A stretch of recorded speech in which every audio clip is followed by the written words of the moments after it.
पिछले 20 साल में इजराइल पर इतना भीषण हमला कभी हुआ नहीं था।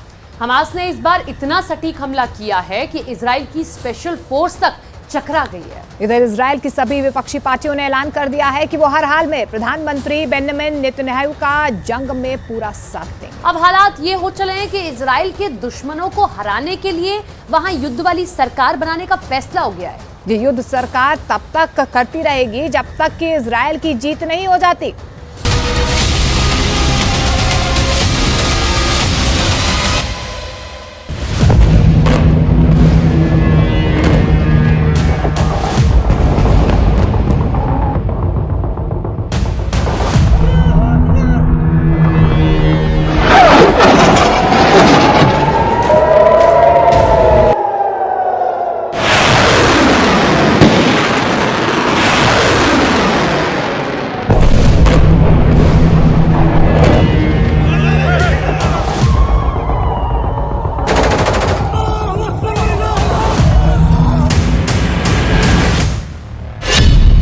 इजराइल का इंतकाम, मिट्टी में मिला देंगे गाजा।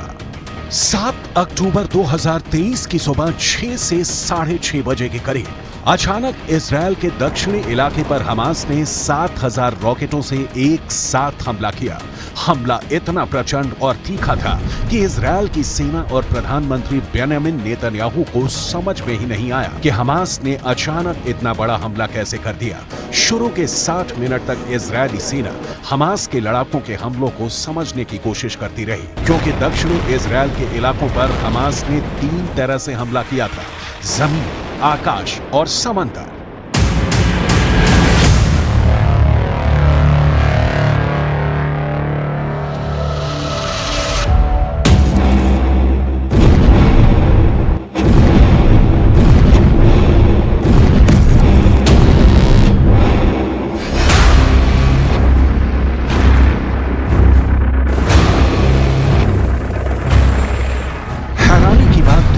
कि हमास के चरमपंथियों ने यहूदियों के त्योहार योम किप्पुर के दौरान गाजा पट्टी से सरप्राइज अटैक किया।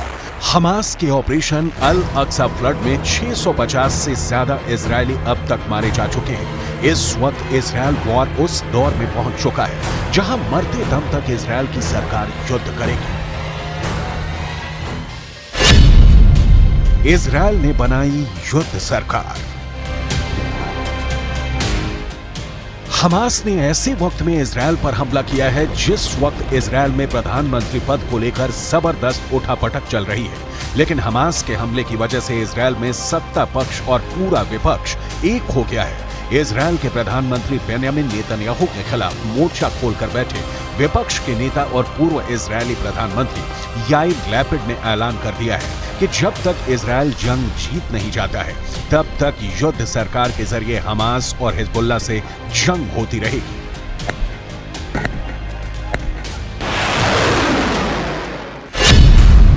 आपातकाल, मरते दम तक युद्ध।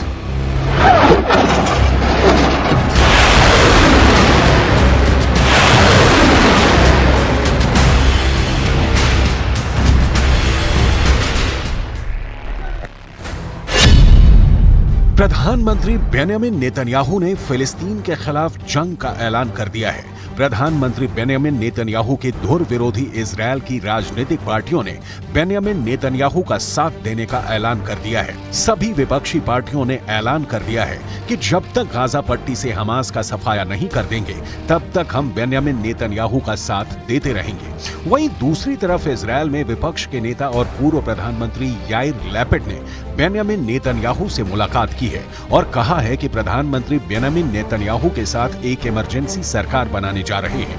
पूर्व प्रधानमंत्री याइर लैपिड ने कहा है कि हमें अब राजनीति को एक तरफ रखकर एक इमरजेंसी सरकार के पक्ष में रहने की जरूरत है, जो दृढ़ संकल्प के साथ हमारे दुश्मनों के खिलाफ इस अभियान को चलाएगी। लैपिड ने कहा कि जब तक पूरी जीत नहीं हो जाती है तब तक हम बेंजामिन नेतन्याहू की सरकार को समर्थन देते रहेंगे।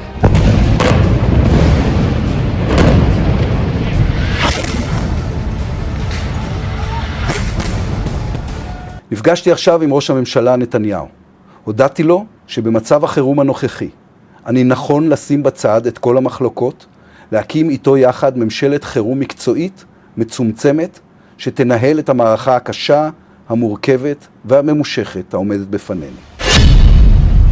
इजरायल ने बनाई युद्ध सरकार। इजरायल में युद्ध सरकार बनाने के ऐलान के बाद से 10,000 से ज्यादा इजरायली सैनिक भारी तोपखाने, टैंक और बख्तरबंद लड़ाकू वाहनों से गाजा पट्टी के बेहद करीब पहुंच चुके हैं।